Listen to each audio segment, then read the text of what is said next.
So in the Zohar on Parshas Balak, it's number 385, we learned that Rabbi Abba said, due to the ill causes, plagues come to people. Due to 11 causes, idol worship, cursing the holy name, incest, theft, the evil tongue, bearing false testimony, a judge who is crooked in a trial, swearing falsely, one who encroaches on his friend's boundaries, rights, one who contemplates evil thoughts and ideas, and one who instigates quarrels between brothers.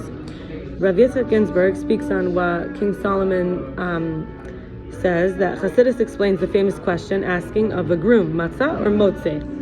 In other words, asking if matzah, he who finds a wife finds good, or motze, I find more bitter than death the woman. Rav Yitzchak Ginsburg says, when a person finds a wife, it is good because he enjoys giving. But if I find, in other words, I find more, it's for him seeking for his own benefit. So Rav Yitzchak Ginsburg also says, love your fellow as yourself is followed in the Torah by I am Havaya, because Hashem guarantees that we will be rewarded. Who keeps the commandments.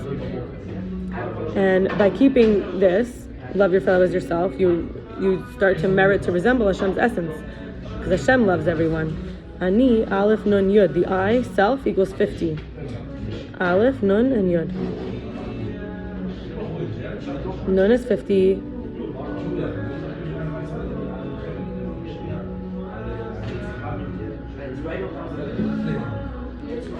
So Aleph is 1 times Nun, which is 50, and then 1. So you have 1 times 50 times 10. 50 times 10 is 500. And then you have Puravu, which is be fruitful and multiply. So 500 here, Aleph. So sorry, I got distracted for a moment. So Aleph is 1. Nun is 50, so you have 1 times 50 is 50, and 50 times 10, because Yud is 10, is 500, which is the same numerical value as Puravu, be fruitful and multiply. So the true self, what we really, really get the most out of is when we're fruitful and multiply. In other words, we are able to be providers and givers and do more with ourselves. And now we have another interesting one. We have Yud and He and Vav and He, which is tetragrammaton. And this is 1500, which is 3 times be fruitful and multiply. So you do 10 times 5 times 6 times 5. Rav Yitzchak Ginsburg also teaches us the words Chashmal, Eish, Nege. So Chashmal, sorry, I got disturbed. Chashmal, Eish, Nega, Zohar. Chashmal is the name of what's both silence and sound. Then we have fire, Eish, and Naga, which is glow, and Zohar, which is radiance. This equals 949, which is the same numerical value as love your fellow as yourself. You have to the Rivka Kamocha.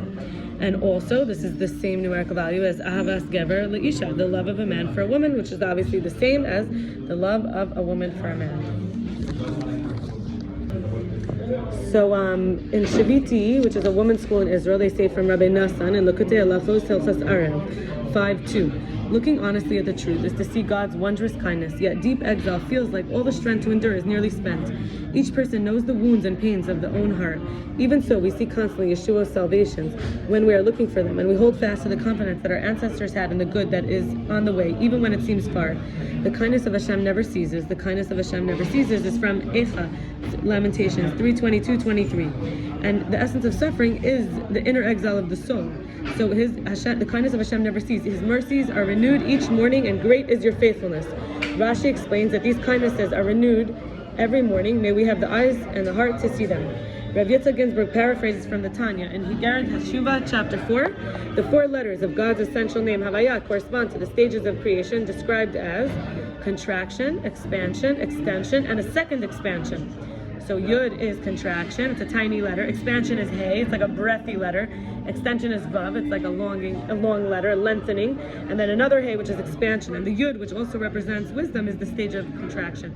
Rav Yitzchak Ginsburg also says that revealing the divine spark of holiness is finding reality enclosed within reality. There's 3 basic figurettes that correspond to the 3 basic relationships discussed in Hasidic philosophy. Evolution, which is Hishtalshalus, and that's triangular numbers, Mishal Shalim.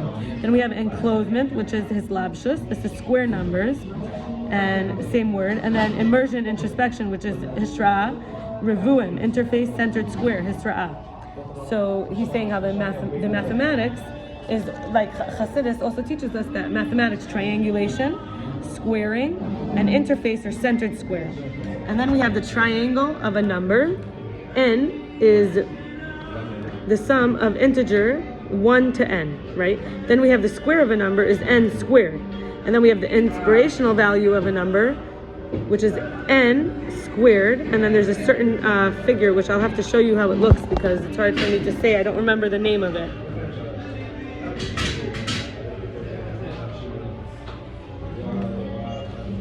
It's this. You see this symbol? And finally, in the Tanya, we learn the Holy One, blessed be, clothed something of the very nature and essence of the internal attributes of kindness of Zer Anpin, the supernal emotional attributes, meaning from their outward state, from the external aspect of these internal attributes, as is known in the case of all the mitzvahs requiring action. Man, by contrast, who by means of his intellect or spiritual emotions can attain intellectually generated love and fear, even if he possesses a soul of Atzilut, yet since it is clothed in a body, cannot detect and apprehend through his soul the nature and essence of the inward attributes of kindness of Atzilut, which is the in the highest level of emanation, closest to those emotional attributes.